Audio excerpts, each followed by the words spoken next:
थाम बोसोरारि गोग्गाथाव बोसोर सान फालिदों बिटिआर ओनसोलाव थांनाय 10 डिसेम्बर 2023 निफ्राय 15 डिसेम्बर 2023 सिम बिटिआर सरकारनि थाम बोसोरारि गोग्गाथाव बोसोर खुंफुंदों बिटिआर ओनसोलाव दिनै उदालगुरि जिल्लानि सिङाव थानाय कालिंदुवार बिटिसि बियाबाव थाम बोसोरारि गोग्गाथाव बोसोर फालिदों रतनपुर बिसिडिसि उल्लुबारि सिबलिं थानसालिनि फावथिनासालियाव हाबाफारियाव कालिंदुवार बिटिसि बियाबनि एमसिएलए दिलीप कुमार बर'आ गुबै मोन्थोर बिटिआरआव दायो गोजोन आरो जौगानाय बेनो जादों डक्टर हिमन्त बिश्व शर्मा आरो प्रमद बर' सरकारनि होनाय रादाय बेखौ लाना थाम बोसोरारि गोग्गाथाव बोसोर फालिदों बयनिसिम दिनै जोंहा सारा बिटिआरआव माने बोसोरथाम जानायनि थाखाय जोंहा गासै बिसिडिसि आरो गासै ब्लक कमिटियाव सानसेनि हाबाफारि लानानै बेखौ खुंनाय जादों बेबायदिनो जोंहाबो दिनै आंनि बिहाब कालिंदुवार समस्तियाव जोंहा गासै बिसिडिसि आरो बेबायदिनो ब्लकआव जोङो बे हाबाफारिखौ लानाय जादों दिनै जोंहा बै जोंनि सरकारा 3 बोसोर जाबाय खिन्थु बै कभिडनि थाखाय जों बोसोरसे सम खामानि मावनो हायाखैमोन जों खामानि मावनाया 2 बोसोर जाबाय आरो दिनै प्रमद बर' दैदेननाय माने बिटिआरनि चिफ बिथांनि दैदेननायाव जोङो आंबो कालिंदुवार बिहाबाव गोबां दिनै स्किम जोङो होनो हादों रायजोफ्रा गोजोननाय मोनदों जोंहा बेबायदिनो जोंहा प्राइम मिनिस्टार आवास यजना जि न'मोन बेखौ जोङो जोंनि गासैबो बिसिडिसियाव गोबां जों होनो हादों बेबायदिनो रेशन कार्ड जों होनो हादों जि बेबायदिनो आयुष्मान भारत कार्ड गोरिब गुन्द्रानि थाखाय जेरावनोखि 5 लाख गोरिब गुन्द्राया मोनो बे खाबुखौबो जों होनो हादों आरो बेबायदिनो जोंहा आंनि बिहाबाव थांनाय बोसोराव जोङो खमायाव 20 किल'मिटारसो लामा सिसि ब्लकनि लामा होनो हादों नै दा बावैनो जोङो खमैनो 18 किल'मिटारसो लामा जों मोननो हादों बेखौ आं बेखावगासिनो दङ आरो बेबायदिनो जोंहा माने नलेज सेन्टार जोंहा मोनबा बिसिडिसियाव जोङो नलेज सेन्टारबो जोङो माने जों अलरेडि बै माने खामानिखौ जागायना होबाय बेबायदिनो हेन्डलुम मिशनाव जोङो होनो हादों आरो गोबां जोंहा बिसिडिसि अफिस गैयामोन जोंहा बिसिडिसि अफिसफोरखौबो जोङो लुफुंगासिनो दङ आरो जोंनि बिहाबाव मोनसे बेखौनो बुंनांगोन दिनै प्रमद बर' बिथाङा जोंनि इन्डास्ट्रियेल दिनै बड'लेण्ड रुरेल माने इन्डास्ट्रि सेन्टार जोङो मुरमेला बिसिडिसियाव मोननो हादों बेखौ थाबैनो जोंहा मानव गेदेर बिटिआरनि चिफ प्रमद बर'आ फैनानै बेखेवना होगोन बे खामानियाबो जागायनो थांगासिनो दङ आरो गोबां जोंहा लाइभलिहुडबो जों मोननो हादों बेखौबो जोङो थाबैनो बेखेवनाय जागोन बेबायदिनो जोङो दिनै डेभेलपमेन्ट खामानिया गोबां जादों बेनिखायनो बिटिआर जों मोनदांना मोनदों रायजोफोरा दिनै बयबो प्रमद बर'खौ बाख्नायदो आरो प्रमद बर'नि दैदेननाय सरकारावनो बयबो मदद होनानै जोंखौ हेफाजाब होनो नागिरदों मोनसे मुल मन्त्र नुदों पस्टाराव जि मुल मन्त्रनिखि बिटिआर सरकारनि गोजोन आरो जौगानाय लाबोनायानो गुबै थांखि हिमन्त बिश्व शर्मा आरो प्रमद बर' बेनि सायाव आसा नाय जाबायदि जोंहा भारतनि गिबि मन्त्रि नरेन्द्र मदि बिथाङा मोनसे बुहुमनि गेजेराव मोनसे से थाखोआव मोनसे भारतखौ मोनसे राष्ट्र हिसाबै महर होनो नागिरदों बेबायदिनो जोंहा आसामनि माने chief minister doctor Hemant Biswa Sharma बिथाङाबो बुंदो जोंहा मोनबा स्टेटनि गेजेराव जोंनियाबो जानांगौ बेबायदिनो बिथाङा खामानि मावगासिनो दङ बेबायदिनो प्रमद बर' बिथाङाबो दिनै जोंनि बिटिआर हालामखौ बिटिआर रेकर्डखौ महर होनानै दिनै स्मार्ट मोनसे ग्रिन बड'लेण्ड महर होनो नागिरदों दिनै जोङो मानिनांगोन प्रमद बर' बिथांखौ नंगौ बिथाङा सासे डाइनामिक लिडार आरो बिथांजों दिनै गासैबो रायजो राजा बिटिआरनि रायजो राजाया दोङो आरो जोङो मदद होगोन दिनै अपोजिसनाव थानाय जायनोखि रायजो राजाया 17 बोसोर बिथांमोनखौ खाबु होदोंमोन दिनै बिथांमोना पावाराव फैनो थाखाय नंखाय खोथाफोरखौ बुंगासिनो दङ खिन्थु रायजोफोरा बुजिखाबाय बिथांमोनखौ खुनु दिन मदद होआ आरो जिमान दिनै बिथांमोना नंखाय खोथाफोरखौ बुंदो आरो बेफोरो फिथाइ थाया बेनिखायनो दिनै जोङो जि थांखि लादो जोंनि सरकारा आंबो एमसिएलए हिसाबै दिनै बयबो रायजो राजाया दिनै लोब लोब जोंनि प्रग्रामफोराव दिनै फैयो आरो बिनो प्रमान नेक्स्टआव जोंनिया बै बिटिआर हालाम जाहा एक्सटेनसन बे बिटिआर रेकर्डनि बेबो दिनै सनितपुर आरो बे बिश्वनाथ बे डिस्ट्रिक्टआव साहा ओनसोलाव बेबो समस्ति जानो थांगासिनो दङ नेक्स्टआव 54 समस्ति जागोन जोङो गासैबो समस्तियाव इउपिपिएल हान्जाया बिजाथि होनानै जोङो रोजा रोजा भटआव जों देरहाहोनो हागोन मानो होनबा दिनै गासैबो बिटिआर ओनसोलनि गासैबो जाति जनगोष्ठीनि मानसि माहारियानो जोंखौ गनायदो आरो मदद होनानै जोंखौ खामानि होनो खाबु होनो नागिरदो गिबियावनो आङो गासैबो बिटिआर बाखि रायजोनिसिम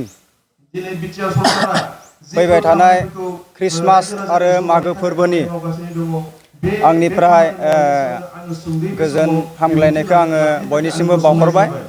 फैबाय थानाय समाव जाहाथे जोङो गोजोनै बिटिआर बाखि रायजोआ संसार जानो हायो आं बेखौ आनान गसाइनिसिम आरज गाबग्रोबाय दा दिनै जोङो बिटिआर सरकारा 3 बोसोर जानो फैगोन डिसेम्बरनि 15 तारिखआव बियो जागोन आरो बेखौनो जोङो असिला लानानै दिनै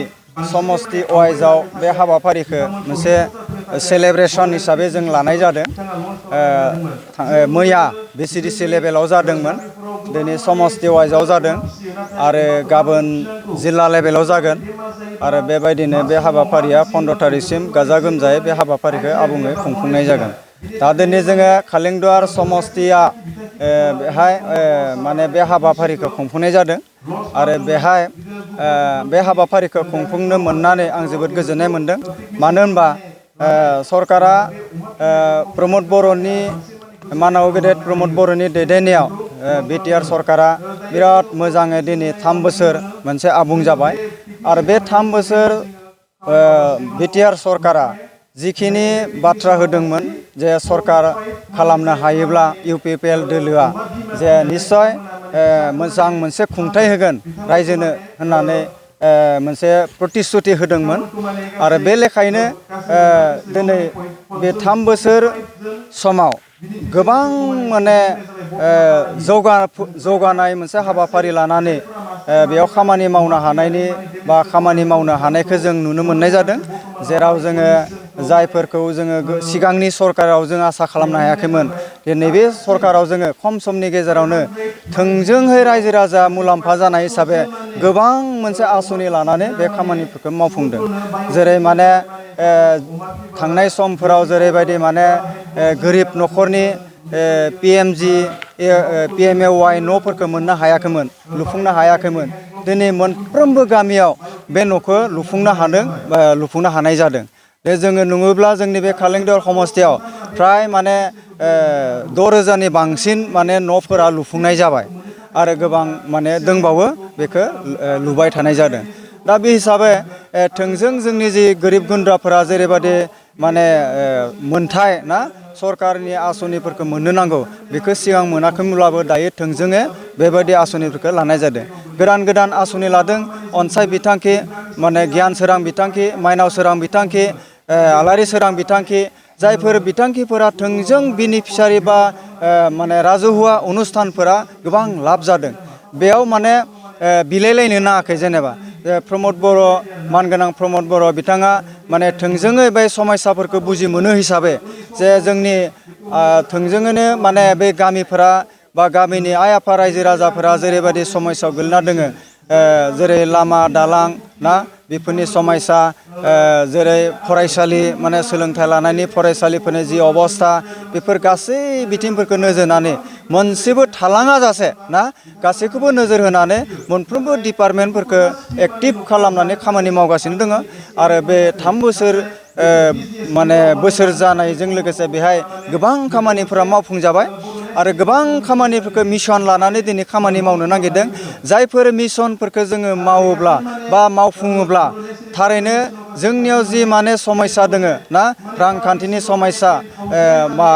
जोंनि माने लामा दालांनि समस्या जोंनि जेसेबां बे समस्याफोर दोङो बे समस्याया खम समनि गेजेराव माने जोबस्रांगोन जों बेखौ आसा खालामनो हायो आं खावलायगोन दिनैनि बे 3 बोसोर जि सेलेब्रेसन बिटिआर सरकार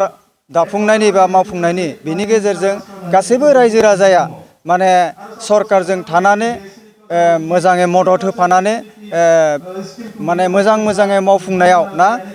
हाबाफारिफोरा मोजाङाव मावफुंनायाव जोंनि जिफोर आसनि बे आसनिफोरा मोजां जाफुंसारनायाव जाहाथे मोगथां महर मोनो बेखौ आङो रायजो राजा जाहाथे मदद होयो आं बेखौ खावलायगोन। सना रुफा आरो हिरानि जुवेलारि गाननो मोजां मोनग्रा सुबुंफोरनि थाखाय गोजोनथाव खौरां। दासान्दि फुजा बोथोरखाय खम बेसेनाव फानगासिनो MSCB जुवेलार्सआव सना रुफा आरो हिरानि समायना रमायना जोंख्लाबनाय जुवेलारिस। MSCB जुवेलार्सआव मोननो हागोन राजकोट जुवेलारि, कास्टिं जुवेलारि, कलकाता जुवेलारि, मेसिनजों बानायनाय जुवेलारि आरो आखाइजों बानायनाय जुवेलारि। लोगोसेनो हाबा हुखायाव गाननो थाखाय सना आरो हिरानि समायना जुवेलारिसफोरखौबो मोननो हागोन। MSCB जुवेलार्सआनो दं क'क्राझार सहरजों नांजाबनाय क'क्राझार रेल गेटनि साखाथि वार्ड नं 5 बिवेकानन्द पथआव। MSCB जुवेलार्सजों थोंजोङै जगाजग खालामनोबो हागोन 9954273079 जानबुं अनजिमायाव।